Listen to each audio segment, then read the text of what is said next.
Thursday mga kapuso! Kung naghahanap kayo ng kakaibang lugar para malayo kayo sa ingay at gulo ng syudad, magsadya lamang dito sa Tanay Rizal, dito sa isang napakaganda, napakalaking resort/vacation area. Correct. At medyo liblib tong lugar na to, Kuya Peta, dahil kailangan nyo pang suungin ang uphill ng Tanay Rizal para makapunta dito. Pero okay lang yan kasi talaga namang sulit. Dahil kita mo, napakalapit natin sa nature, napaka-calm, napaka-serene.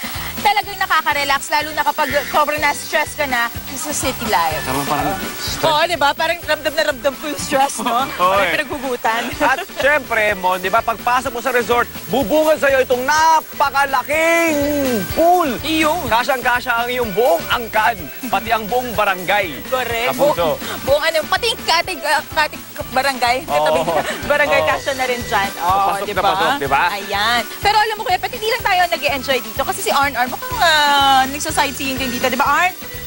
Andito ako, Dalinat, Monica, ako.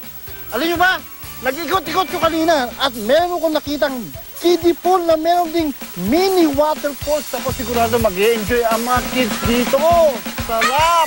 Hindi lang kids! Oo! Ano, pati mga adults, mag-e-enjoy dito yung mga parents kasi hindi mabigat sa bulsa yung pagpunta mura lang, ano, kaya. 250 pesos lamang po ang entrance fee dito for day tour. Pero kung gusto nyo na overnight, meron din silang accommodations dito na swak na swak sa budget ng lahat. Oo, at bukas sila mula alas 8 ng umaga hanggang alas 5 ng hapon. Tama ka riyan, di ba? Yun yung day tour nila. Tama. Diba? Oo, naku, sarap talaga dito nga pumunta, pamparelax. Pero, sino yung gwapo? May nakikita akong gwapo doon. Sino yung gwapo papalapit? Aba! Oh, yeah. Good morning, guys. Pasok ka. Basta. Morning! Ibig sabihin, nag-break ka mula rito hanggang Manila. Oy, pero ano to ha? Wait lang, parang ngayon ko lang nakita si Ivan na nakaganitong outfit. What's up? Araw-araw kaya ganyan naman. Alam nyo kasi maliban dito sa napakagandang pool, napakalaking swimming pool, meron din sila ditong bike park. Nako, eto nasubukan ko na, kaya pawis na ako eh. Pakita natin yung nangyari. Yan, syempre safety first. Meron silang tinatawag na dirt track. Yan, may mga ramps yan na pwede mong laruin. Professional. Hindi rin. May kabagalan, 100 pesos lang po per head, per bike ang bayad dyan.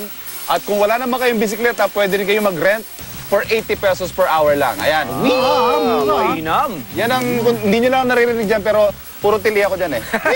Sample na lang, follow. pero dyan sa dirt track, meron din silang tinatawag na pump track. Sementado naman yon, mainly for BMX yan. Yung mga adrenaline junkies dyan, kung gusto nyo bumibilis ang tindig ng puso ninyo, this is the place for you. At yan naman, Ito sa kwento mo, bro. Ito yung may pabulusok medyo yan, matindi-tindi yung hills ng Subukan mo yung mamaya. part na yan. Yan naman yung dirt jump. Dirt jump. Ayan, nakita nyo, para lang akong namamasyal. Kaya high lang ah. Alam nyo, Hindi halata, no? madali siya tignan, pero pag ginagawa mo, medyo Mahirap. nakakatakot. Oh.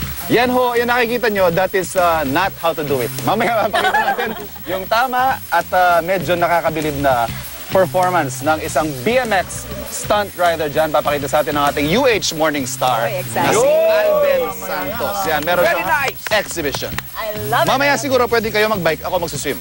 Baliktad. pwede. Si Arn hindi pwede, Try walang nyo. paaya Doon din. ako sa Benicio pupunta. Maybe pinaparent silang paa. Pero Pwede, oo, pwede ka dyan. Subukan mo yan. Swerte mo, bro. Yes! Makakalakad si Arn.